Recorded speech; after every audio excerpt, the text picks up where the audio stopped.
I just want to talk about where we are here in the United States of America. We have come to a place where some of the people that are supporting this so called big, beautiful bill that Donald Trump is trying to push across the finish line are having trouble living with themselves. And behind me is my book, Secrets of a Baby Mama. You can check that out on Amazon.com. And the reason I bring this up is right now you have the President of the United States, Donald Trump, embroiled with a feud with the world's richest man, Elon Musk, who Trump had brought into the fold, and Musk did some, what I would say is skullduggerous actions in relation to gutting departments and laying off federal employees. And now he's been pushed out after he did great damage to himself, his company, his brands, his net worth.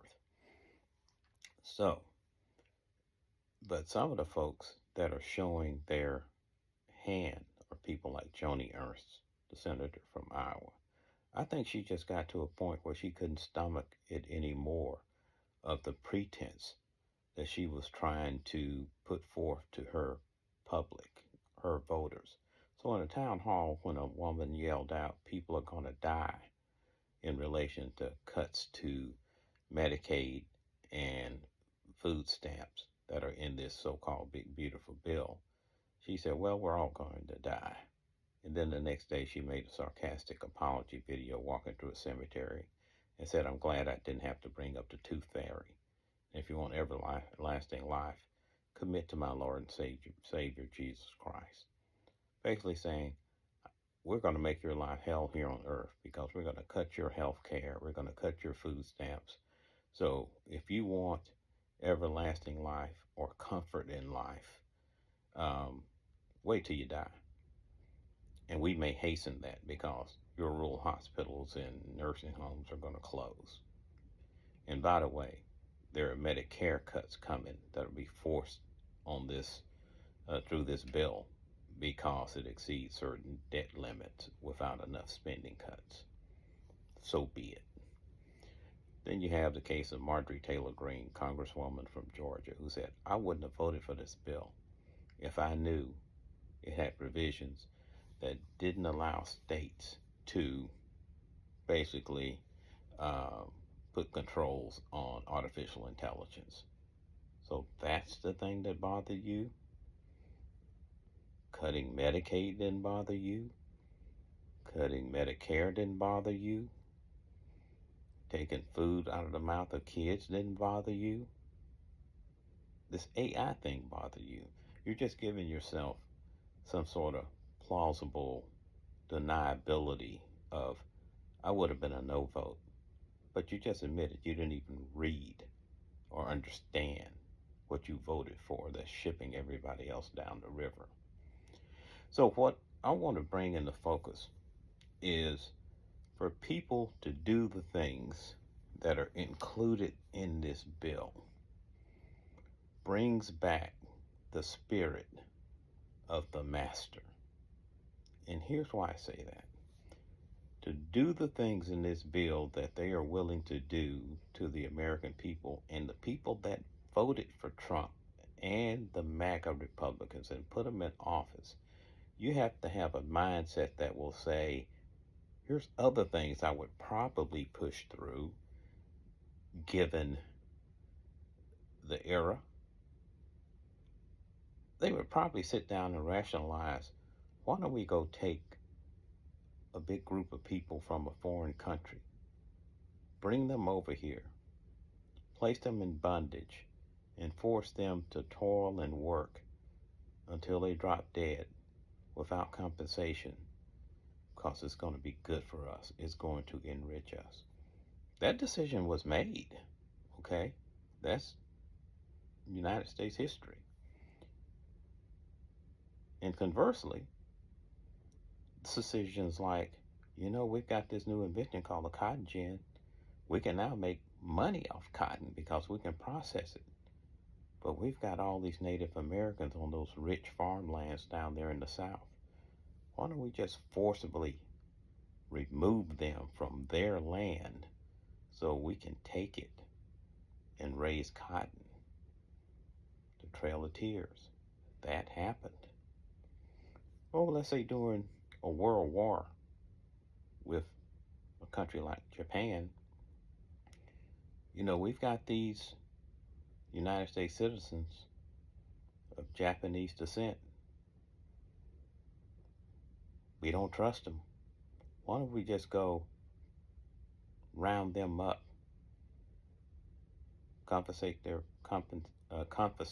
property, and put them in internment camps? That happened. So now we get back to the big beautiful bill, and they're propping up a reprehensible individual to get it across the line. You know who I'm talking about. I'm talking about President Donald Trump. He's the flawed, leaky, putrid vessel they're hanging on to because he's the only one that has the charisma to keep his followers and supporters on board until this thing is done and signed into law. They're willing to put up with the felony counts, convicted felon being in the Oval Office for the first time. They're willing to put up with a man that was found liable for sexual assault of a woman in a department store dressing room by a jury of his peers. They're willing to put up with the lying.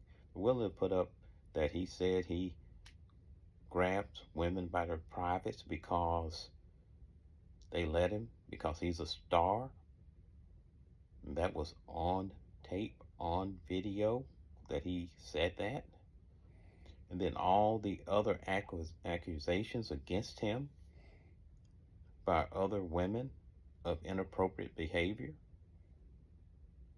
The blatant self-enrichment that's taking place in full view in front of their eyes that they just turn a blind eye to.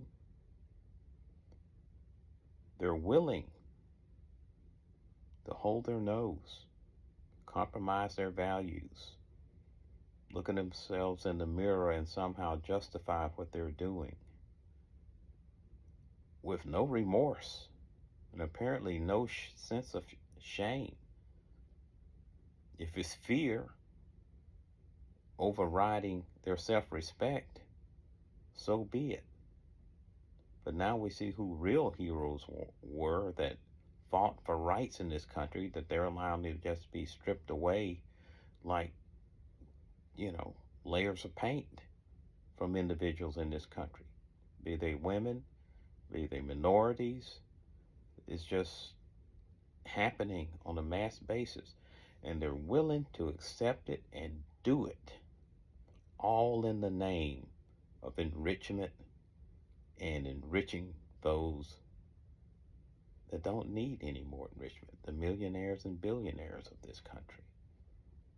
So now we see what we have, what we're dealing with. We are dealing with people willing to sell all of us out as the citizens who have been hanging on and fighting for this country for 250 years for the rights that are promised in the Constitution of the United States of America. They're willing to sell that out and to hold their nose and protect Donald Trump until it's done. Because you notice in the fight with Elon Musk, the day after Elon Musk said that Donald Trump was all over the Epstein files, that's why they haven't been released, a grand distraction occurred. They bring back Kilmar Garcia from prison, as the court had ordered weeks ago. So the news cycle and focus shifted from Trump all over the Epstein files to something else. They were holding that in reserve because they knew there would be another crisis they needed to distract from. So all I'm saying is the spirit of the slave master, the spirit of interning Japanese Americans in camps, the spirit of the Trail of Tears are all present. And they're in the people that are leading this country right now. And they're protecting a foul individual in order to get it done. And they may throw him overboard once it's accomplished. But that's who we have that is leading us to slaughter.